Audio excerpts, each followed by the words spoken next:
সংসারে সব থেকে ভয়ানক এবং গভীর অন্ধকার কোনটা? সেটা যখন মেঘ সূর্যকে ঢেকে দেয় এবং সংসার অন্ধকারাচ্ছন্ন হয়ে ওঠে, নাকি তখন যখন সূর্যাস্তের সময় ঘনিয়ে আসে, সূর্য ঢলে যায় এবং এই সংসারে অন্ধকার ছেয়ে যায়, নাকি সেই অমাবস্যার রাত্রি যখন চতুর্দিকে ঘন অন্ধকার থাকে এবং চন্দ্রমার প্রকাশ কোথাও থাকে না? না, এই সংসারে সব থেকে বেশি ভয়ানক অন্ধকার হলো মানসিকতার অন্ধকার। মানসিকতা খুব গভীর একটা বিষয়। এই মানসিকতাই সত্যের রূপ ধারণ করে এবং আমাদের এই মানসিকতা এবং বিবেকে একটা সূর্য থাকে। যদি আমরা এটা জীবন থেকে বের করে ফেলি, তাহলে নিরাশা, হতাশা, অসফলতা এর এমন এক ঘন অন্ধকারে আমরা ফেসে যাব যে তার থেকে বাইরে বের হওয়া প্রায় অসম্ভব ব্যাপার হয়ে দাঁড়াবে। বড়ই কঠিন হয় সেই সময়। সেই জন্য ইতিবাচক মনোভাব থাকা খুব প্রয়োজনীয়। এটা ভাববেন না যে এটা আমার সাথে কেন হলো, এই সমস্যা কেন এলো, ওই ব্যক্তি আমার সাথে এটা কেন করলেন। এটা ভাবুন যে আমি জীবনে যে পরিস্থিতিতে দাঁড়িয়ে আছি তার থেকে আমি ঠিক কিভাবে বাইরে বেরোতে পারবো। যতই ঘন অন্ধকার থাকুক না কেন, খুব ছোট একটা প্রদীপের প্রকাশ আমাদের পথপ্রদর্শক হয়ে দাঁড়াতে পারে। আর আমাদের জীবনে এই ছোট্ট একটা প্রকাশ হলো আশা। এই আশার একটি কিরণ আমাদের অত্যন্ত গাঢ় অন্ধকারেও পথ দেখাতে পারে। তাই এই আশাকে সবসময় মনে প্রজ্বলিত করে রাখুন। গাঢ় থেকে গাঢ় অন্ধকারের সাথে, কঠিন থেকে কঠিনতর সমস্যার সাথে লড়াই করুন, সামনে এগিয়ে চলুন, আর আমার সাথে ভালোবেসে বলুন, রাধা। এই সংসারে এমন কোন আবেগ আছে যা সবসময় কটু বলে মনে হয়, কিন্তু সবার শেষে এটি সব থেকে বেশি মধুর উপলব্ধি প্রদান করে, সব থেকে বেশি মধুর অনুভূতি প্রদান করে। উত্তর পেলেন না? আপনাকে একটা উদাহরণ দিই। যখন মাতা সীতাকে অপহরণ করা হয়েছিল, তখন শ্রীরাম অপেক্ষা করেছিলেন 4 মাস পর্যন্ত। উনি খুঁজতে চেয়েছিলেন, কিন্তু উনি ওনার খোঁজ বন্ধ রেখেছিলেন। কল্পনা করে দেখুন ওনার কতটা যন্ত্রণা হয়েছিল। উনি শুধু অপেক্ষা করছিলেন, কারণ তখন বর্ষা ছিল। অনেক দিন পর্যন্ত সূর্যের আলো দেখা যায়নি। উনি জানতেন এরকম সময় বানর সেনার পক্ষে বনের মধ্যে পথ খোঁজা খুবই কঠিন কাজ হবে। সাগর পার করা অত্যন্ত কঠিন হয়ে দাঁড়াবে। তারা হয়তো বনের মধ্যে পথ হারিয়ে ফেলবে। উনি অপেক্ষা করলেন, আর এই অপেক্ষার ফল হিসেবে উনি কি লাভ করলেন? সাগরে সেতু নির্মাণ করলেন এবং মাতা সীতাকে সসম্মানে আবার ফিরিয়ে আনলেন। যদি শ্রীরাম অপেক্ষা না করতেন, তাহলে হয়তো এই সবকিছু কখনোই সম্ভব হতো না। এটাই হলো শক্তি ধৈর্যের। এটাই হলো আমাদের কাছে শিক্ষা। এই ধৈর্যই প্রত্যেকবার আমাদের অত্যন্ত কঠিন বলে মনে হয়।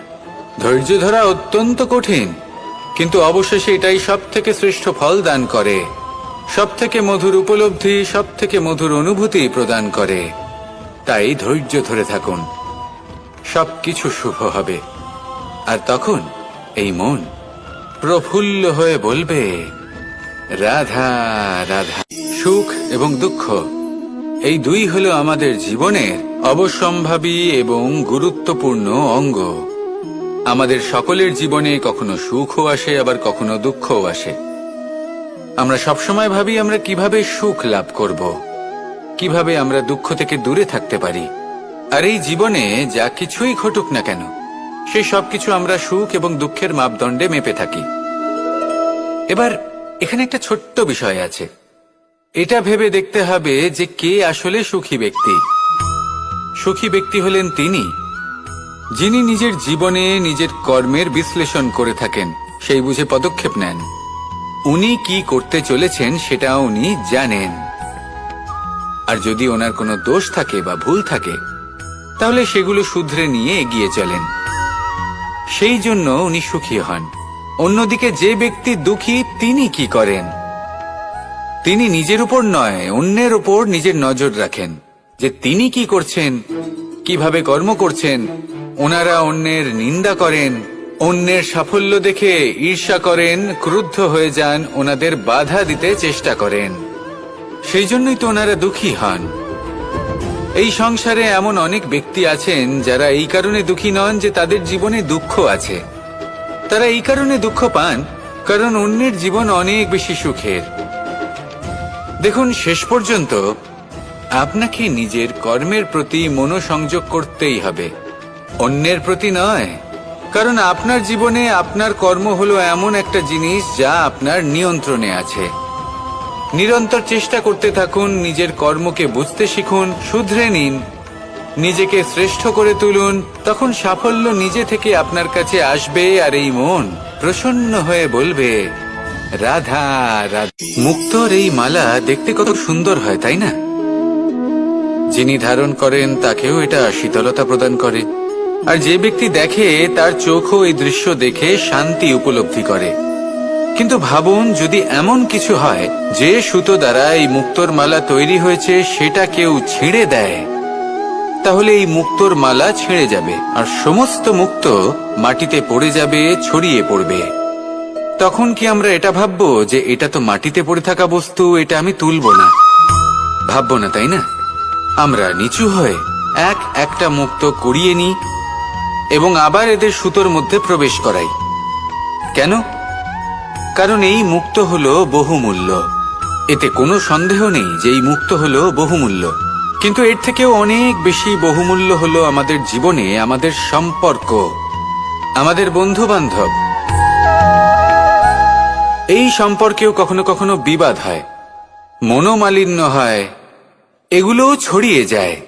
আর সেই সময় এই মুক্তোর মতোই নত হয়ে আমাদের এই সম্পর্কগুলিকে হাতে তুলতে হবে, এদের জুড়তে হবে, এদের আগলে রাখতে হবে, কারণ এদের থেকে বহুমূল্য আর কিছুই নেই। আর যদি এই কাজটা আপনি শিখে নিতে পারেন, তাহলে আপনার জীবনের এই সম্পর্ক, এই বন্ধুত্ব সবসময় আপনাকে বল প্রদান করবে, আনন্দ প্রদান করবে, আর এই মন সুপ্রসন্ন হয়ে বলবে, রাধা রাধা। আপনারা সবাই একটা গাছের পাতাকে দেখুন, যতক্ষণ পর্যন্ত গাছের সাথে, মানে গাছের ডালের সাথে জুড়ে থাকে, সে সবুজ থাকে, বাতাসের সাথে সে নড়তে থাকে। যতক্ষণ পর্যন্ত ও সূর্য থেকে পাওয়া রশ্মির শক্তি গাছে পৌঁছে দেয়, ততক্ষণ ও ডালের সাথে যুক্ত থাকে। কিন্তু যখন সেই পাতা শুকিয়ে যায়, তখন তার কোনো গুরুত্ব থাকে না। সেই পাতা গাছের ডালে এবং বৃক্ষের কাছে বোঝা হয়ে থেকে যায়। এবং এমন এক সময় আসে যখন সেই ডালটি শুকনো সেই পাতাকে পরিত্যাগ করে। এটাই আমরা এই প্রকৃতিতে দেখি এবং এটাই হলো সত্য। আর এটাই আমাদের জীবনে খুব বড় একটা শিক্ষা। যদি আপনিও নিজের জীবনে নিজের আপনজনদের কাছে বোঝা স্বরূপ হয়ে দাঁড়ান, তাহলে তারা আপনাকে যতই ভালোবাসুক না কেন, ওনারা যদি নাও চান, তাহলেও এমন এক দিন আসবে যখন আপনার আপনজন আপনাকে পরিত্যাগ করবে। সেই জন্য সবসময় আত্মনির্ভর হয়ে ওঠার চেষ্টা করুন, নিরন্তর পরিশ্রম করতে থাকুন, কারোর উপর বোঝা হয়ে থাকবেন না, বরং তার সাথে মিলে দায়িত্ব পালন করুন।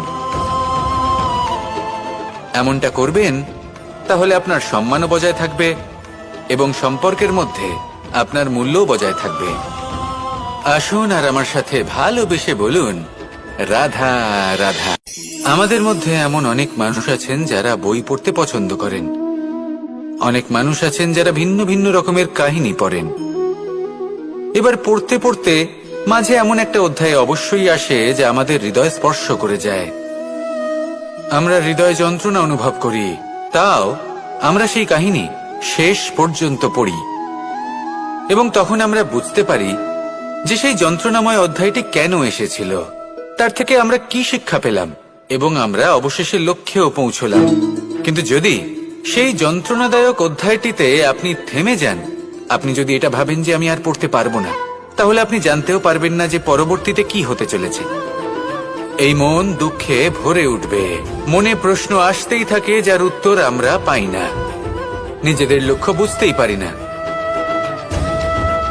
এইভাবেই আমাদের জীবনেও যদি এমন কিছু হয় যা অত্যন্ত দুঃখজনক, যদি এমন কোনো কঠিন অধ্যায় আপনার জীবনে আসে, থামবেন না। তা হলো আপনার জীবনের কাহিনীর একটি যন্ত্রণাদায়ক, দুঃখজনক অধ্যায় মাত্র। শেষ পর্যন্ত এই কাহিনীতে টিকে থাকুন, কর্ম করতে থাকুন। আপনি বুঝতে পেরে যাবেন যে এই কঠিন পরিস্থিতি আপনার জীবনে কেন এসেছিল। আপনি শিক্ষাও লাভ করবেন এবং লক্ষ্যও লাভ করবেন। আসুন আমার সাথে ভালোবেসে বলুন, রাধা রাধা। আশা এবং বিশ্বাস মানুষের জীবনের দুই অমূল্য স্তম্ভ। এটাই হলো ঢাল এবং এটাই হলো অস্ত্র। এটাই আমাদের রক্ষা করে এবং এটাই আমাদের জীবনের পথ প্রশস্ত করে। কিন্তু ছোট একটা সমস্যা আছে। এবার যদি আপনি বটবৃক্ষের থেকে এই আশা রাখেন যে এ আমাকে ফল দেবে, তাহলে সেই আশা ভঙ্গ হওয়াই স্বাভাবিক। আর যদি আপনি বিশ্বাস করেন যে খেজুর গাছ আপনাকে ছায়া প্রদান করবে, তাহলে সেই বিশ্বাসও অবশ্যই ভঙ্গ হবে। তাহলে কি করা উচিত? চোখ বন্ধ করে যে কাউকে বিশ্বাস করার আগে বা যে কারোর থেকে আশা রাখার আগে নির্বাচন করুন যে কার ওপর বিশ্বাস রাখতে চান, কার ওপর আশা রাখতে চান। তবে আমি তো বলবো যে বিশ্বাস করতে হলে নিজের ওপর করুন, যে এই সংসারে এমন কোনো কাজ নেই যা আপনি করতে পারেন না। আর শুধু কর্ম করতে থাকুন আর ভরসা রাখুন ঈশ্বরের ওপর, যে উনি আপনার কর্ম দেখবেন আর আপনাকে আপনার কর্মফল অবশ্যই দেবেন, আপনাকে সাফল্য দেবেন। যদি আপনার বিশ্বাস অটল হয়, নিরন্তর পরিশ্রম করেন, তাহলে ঈশ্বর কখনোই আপনার আশা ভঙ্গ হতে দেবেন না। আসুন আর আমার সাথে ভালোবেসে বলুন, রাধা। যখন মানুষের মৃত্যু হয় তখন কি হয়? অনেক সংখ্যক মানুষ শোক পালন করতে চলে আসেন। যে ব্যক্তি মৃত্যু লাভ করেছেন তার অনেক বস্তু থাকে যেগুলো তার প্রিয়, যেগুলো তিনি ব্যবহার করেছেন। তার শয্যা, তার বস্ত্র, তার আভূষণ সবকিছু তার থেকে বিচ্ছিন্ন করা হয় এবং খালি হাতে তাকে শ্মশানের উদ্দেশ্যে রওনা করা হয়। আমি আপনাকে এই প্রশ্ন করতে চাই, আপনি এই সংসারে কি অর্জন করেছেন? ধন সম্পত্তি, বস্ত্র, আভূষণ, এই সবকিছু যে আপনি অর্জন করেছেন, আপনার মৃত্যুর পরে তা আপনার থেকে দূর হয়ে যাবে। এর উত্তর হলো একটাই, আপনার কর্ম। শুধু সেটাই আছে যা একান্ত আপনার, আর শুধু সেটাই এই সংসার থেকে চলে যাওয়ার পরেও সংসারেই জীবিত থাকবে। যদি আপনি দুষ্কর্ম করেন, তাহলে এই সংসার আপনাকে একটি অনুচিত উদাহরণ হিসেবে মনে রাখবে যে এই ব্যক্তি খুব পাপী ছিল, অনুচিত কর্ম করতেন। যে পথে তিনি চলেছেন সেই পথে কারোর চলা উচিত নয়। সেখানেই যদি আপনি সৎকর্ম করেন, তাহলে সংসার চিরকাল এটাই বলবে যে খুব ভালো মানুষ ছিলেন, সবাইকে ভালোবাসতেন, সবাইকে সাহায্য করতেন, আমার খুব প্রিয় মানুষ ছিলেন। এটাই হলো শ্রেষ্ঠ কর্ম। সেই জন্য জীবনে শুধুমাত্র ধন সম্পত্তি, আভূষণ এই সব অর্জন করতে গিয়ে নিজের মনোনিবেশ করবেন না। শ্রেষ্ঠ কর্ম করুন। সংসার থেকে চলে যাওয়ার পরেও এই কর্মই এই সংসারে আপনাকে জীবিত রাখবে। আসুন আমার সাথে ভালোবেসে বলুন, রাধা রাধা। এই শুকনো পাতাটিকে দেখুন, নিষ্প্রাণ হয়ে পড়েছে। কোনো একটা সময় এই পাতাটি একটা গাছের ডালে ছিল। সেই গাছ ওর লালন পালন করত। যখন যখন বাতাস বইত, এই পাতায় কম্পন দেখা দিত, মনকে প্রফুল্ল করে তুলত। কোনো একদিন এই পাতা গাছের ডাল থেকে ঝরে পড়ে গেল। নিঃসন্দেহে ও নিজের স্বাধীনতা পেল, কিন্তু আস্তে আস্তে শুকিয়ে গেল, নিষ্প্রাণ হয়ে গেল। দেখুন, আমি এই কথা বলছি না যে স্বাধীনতা অনুচিত, কখনোই না। কিন্তু যে কোনো পরিস্থিতিতে স্বাধীন হতে চাওয়া এটা নিশ্চিত রূপে অনুচিত। আমরা যদি আমাদের জীবনে পরিবারের গুরুত্ব ভেবে দেখি, তাহলে এই পরিবারে যতই মতভেদ থাকুক না কেন, যতই মনোমালিন্য থাকুক না কেন, যতই বিবাদ থাকুক না কেন, এই সব মিটিয়ে নেওয়া অত্যন্ত প্রয়োজনীয়। সেই সবকিছু সমাপ্ত করা অত্যন্ত প্রয়োজনীয়। কখনো এই পরিবারকে ভাঙতে দেবেন না, কখনো এই পরিবার থেকে দূরে চলে যাবেন না। এই পরিবার হলো আমাদের জীবনের একটা অমূল্য সম্পদ, অমূল্য এক আশ্রয়, যা এই সংসারে হয়তো কোথাও আপনি পাবেন না। তাই একে আগলে রাখুন। ভেবে নিন আপনি পাতা আর আপনার পরিবার সেই গাছ। আসুন আমার সাথে ভালোবেসে বলুন, রাধা রাধা।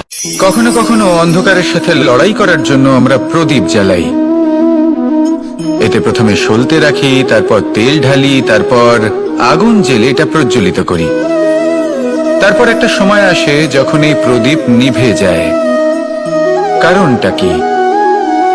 কারণ কি এটা যে প্রদীপের প্রকাশমান হওয়ার ক্ষমতা সমাপ্ত হয়েছে? না, এই যে আগুন আমরা দেখতে পাচ্ছি, এই আগুনের জন্য যে শক্তির প্রয়োজন হয় তা আসে এই তেল থেকে। যদি এই তেল সমাপ্ত হয়ে যায় তাহলে এই প্রকাশ তাও সমাপ্ত হয়ে যায়। আর আমাদের জীবনে এই তেল হলো আমাদের কর্ম, আর এই আগুন আর এর দ্বারা উৎপন্ন হওয়া প্রকাশ আমাদের ভাগ্য। যত আমাদের কর্ম ক্ষীণ হতে থাকবে, আমাদের ভাগ্য সৌভাগ্য কোথাও না কোথাও লুপ্ত হয়ে যাবে। যে উজ্জ্বল ভবিষ্যৎ আমরা চাইছি তা কখনো লাভ করতে পারবো না যদি কর্ম না করি। ঠিক যেমন তেল ছাড়া অগ্নি উৎপন্ন হয় না, তেমনি কর্ম ছাড়া সৌভাগ্য হয় না। আর যেমন কর্ম তেমন ভাগ্য। তাই সবসময় কর্ম করতে থাকুন, কর্ম করা থামাবেন না। আর আমার সাথে ভালোবেসে বলুন, রাধা রাধা। যখন আমরা মৌন থাকি তখন আমরা কতটা শক্তি ব্যয় করি, বিন্দুমাত্র নয়। সেখানেই যখন আমরা রুষ্ট হই তখন আমরা কতটা শক্তি ব্যয় করি। আমাদের রক্ত গরম হয়ে ওঠে, চোখ থেকে যেন অগ্নি বর্ষা হয়, আমরা চিৎকার করতে থাকি, জোরে কথা বলি, কখনো কখনো আমরা অনুচিত কর্ম করে বসি। সবকিছুই ক্রোধের বশে করি। এবার এই ক্রোধকে মৌনতায় পরিণত করতে হবে। এই কাজটা চোখে দেখা যায় না, এই কাজ সরল নয়, এই কাজ হলো অত্যন্ত কঠিন এবং এই কাজই শ্রেষ্ঠ। সেই ব্যক্তি শক্তিশালী নন যিনি কথায় কথায় ক্রুদ্ধ হয়ে যান, কথায় কথায় যিনি আক্রমণ করেন। আজ্ঞে না, সব থেকে বেশি শক্তিশালী ব্যক্তি হলেন তিনি যিনি নিজের ক্রোধকে মৌনতায় পরিবর্তন করতে পারেন, যিনি শান্ত মনে পরিস্থিতিকে বোঝেন, তার আকলন করেন আর তারপর বিবেকের দ্বারা সিদ্ধান্ত নেন।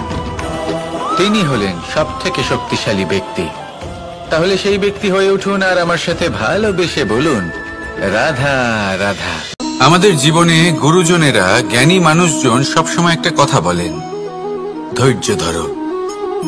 শুধুমাত্র দুটো শব্দ, কিন্তু কতটা বিশাল সেটা বোঝার চেষ্টা করুন। ছোট একটা অস্ত্র হাতে নিন এবং একটা বিশাল পর্বতে নিরন্তর প্রহার করতে থাকুন, ধৈর্য ধরে সেই কাজ করতে থাকুন। এমন একদিন আসবে এই বিশাল পর্বতে আপনি একটা পথ তৈরি করবেন। কোনো ধনুর্ধর যখন নিজের বিদ্যা অর্জন করেন তখন তাকেও ধৈর্য ধরতে হয়, তার নিজেকে সময় দিতে হয়, তবেই সে ধনুর্বিদ্যা শিখতে পারে। সেইভাবে আমাদের জীবনেও ধৈর্য ধরার খুব প্রয়োজন। পরিবারে ধৈর্য রাখতে পারলে তাহলে আস্তে আস্তে দেখবেন প্রেম বৃদ্ধি পাচ্ছে। সমাজে যদি ধৈর্য রাখতে পারেন তাহলে আস্তে আস্তে এই সমাজ আপনাকে সম্মান করবে। যদি নিজের জীবনে ধৈর্য রাখতে পারেন তাহলে নিজে থেকেই আত্মবিশ্বাস বাড়বে, নিজের বিকাশ হবে। জীবনে সবই সম্ভব যদি ধৈর্য রাখতে পারেন। হয়তো আস্তে আস্তে হবে, কিন্তু হবে অবশ্যই। শুধু ধৈর্য রাখুন, কারণ ধৈর্যই সব থেকে বড় পুঁজি। আসুন আর আমার সাথে ভালোবেসে বলুন, রাধা রাধা। আমাদের জীবনে যখনই আমরা কোনো বড় দায়িত্বের সম্মুখীন হই তখন আমরা তার থেকে দূরে পালাই, আর এই অজুহাত দিই যে না না, এত বেশি ভার বহন করার যোগ্যতা আমার নেই, আমি করতেই পারবো না। দেখুন, এই সংসারে ভিন্ন ভিন্ন ধরনের গাছ আছে, ছোট গাছ, বড় গাছ, কিন্তু বটগাছের মতো বড় এবং নিবিড় গাছ আর একটাও নেই। সে নিঃস্বার্থভাবে এই সংসারকে সেবা করে যায়। ছায়া প্রদান করে, শীতলতা প্রদান করে। আর যখন এমন সময় আসে যখন তার ওপর বোঝা অত্যন্ত বেড়ে যায়, সে কিন্তু কোনোভাবেই ভেঙে পড়ে না।